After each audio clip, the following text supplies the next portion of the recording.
Today I want to take a minute to talk to you about MAP sensors real quick, what you need to know, kind of dispel some of the confusion about it that some of you may have, and get into how you choose the MAP sensor for your application if you're upgrading. So stick around.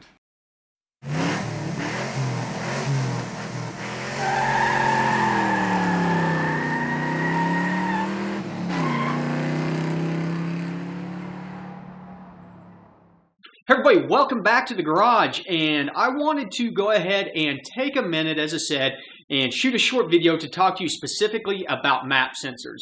Now, what does the MAP sensor do? This is the manifold air pressure sensor. It is part of the speed density calculation, which is one of the fueling methods on modern GM vehicles. And what it does is it takes a pressure reading from your manifold after your throttle body, uses that versus temperature reading, and in some cases barometric and humidity and stuff like that, and it then calculates the actual volume going into the cylinder, and that is part of your VVE table. It also works together with your mass airflow sensor in part of what is called dynamic airflow. So dynamic airflow works in a way where you have a mass airflow sensor that is calculating the volume of your air, and it's pretty accurate at doing that in certain ranges, but then it does what is called a sanity check versus your speed density table or your VVE table, and that sanity check says, yes, that looks like it is within range, that is probably an accurate reading. If it goes outside of what that error ratio on your sanity check, it'll say, the mass airflow sensor might be reading wrong. Switch back over to a speed density style tune. So in that way, this sensor is very important. And it's more important whenever you talk about having a boosted application. In particular, a application that is not boosted from the factory. So if you are doing aftermarket supercharger, turbocharger, things like that, the manifold air pressure sensor is going to have to be upgraded. And the reasoning behind that is from the factory on an NA car, you are going to have what is called a 1-bar MAP sensor. And that MAP sensor reads pressure even whenever the car is not running. It generally is there to read vacuum. And so this sensor, this is a 1-bar, in fact, reads basically from 0 to 15. They will say 14.7. 1 bar, though, is 14.5. It'll actually go a little bit above 1 bar. It's just that is the general range is considered 1 bar. But it'll read up to about 15. And that is because your atmospheric pressure all the way down at sea level is around 14.7. And then it goes down as you get higher in altitude. So, in the area that I'm at, which is western Pennsylvania, it's actually 14.1 is kind of the barometric pressure. And so there's some range in there, but it's considered 1 bar, and bar is tantamount to 1 atmosphere.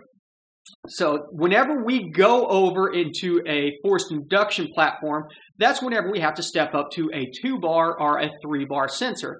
And as I said, we already know that 1 bar is equal to 14.5 or atmospheric. We can kind of get an idea of how much range that we have after that. So if you take a 2-bar sensor, you know that you are going to be utilizing half of that just on a naturally aspirated engine, which gives you room to basically double what atmospheric is. A 2-bar sensor is going to be good up to about 30 psi total or 15 psi of boost. Then you go into a 3-bar, which would give you range for up to 30 psi of boost, and then a 4-bar, which would be 45 psi of boost. And so that's kind of the important thing to keep in mind, is that you are always giving 1 bar away just to atmospheric or barometric pressure. And then whenever we choose a sensor after that, we need to choose it based on the boost range that we're wanting to run on our application. So why do we not just go out and get a 4-bar right off the bat? The reasoning behind that is whenever we get into our VVE tables or our speed density tables, the depth that we have on the table is going to be dependent on how many bars your sensor are. But you still have kind of a limited number of rows in there. So if you have a 4-bar sensor, you're trying to jam all that data in this much space. If you have a 3-bar, you're still trying to jam it in that much space to 1 bar. So we half our resolution for every bar that we step up. We start with a 1 bar, we go to a 2 bar, we're still using the same resolution. So what may have been from 0.5 to 0.75 is now 0.5 to 1 to 1.5, etc. So we need to keep in mind that if we're only going to be running up to, say, 10, 11, 12 pounds of boost, putting a 3-bar or a 4-bar in there is creating a big zone in our VE maps or our VVE maps that we will never touch. And so we are wasting area on the calculations or just on a standard map. The other consideration that you need to take into account is on the Gen 3s, you have to run custom OSs on most of them to switch over from like a 1 bar to a 2 or 3 bar. So that might dictate what you end up having to run as far as your map sensor. So keep that in mind. But as I said, we want to only run a sensor that covers our range, and we want to use as much range of that sensor as humanly possible to make sure that we have the highest accuracy. The cool thing about it is in the Gen 4s and definitely in the Gen 5s, whenever GM started introducing factory turbocharged or supercharged vehicles, they were using the same ECU setup as the normally aspirated ones. A good example is the LS3 to what was the LS7 or whatever that was in these ZR1. So that is the same ECU on there. And so because of that, you might get a 1 bar on your LS3, but you might get a 2 or 3 bar on your, is it an LS9? I can't remember. You know which one I'm talking about, the supercharged LS3. You will get a 2 or 3 bar on that one, but since it uses the same ECU, we finally got the option of going in and dictating which manifold air pressure sensor that we're using, and then we can also scale the VE maps accordingly.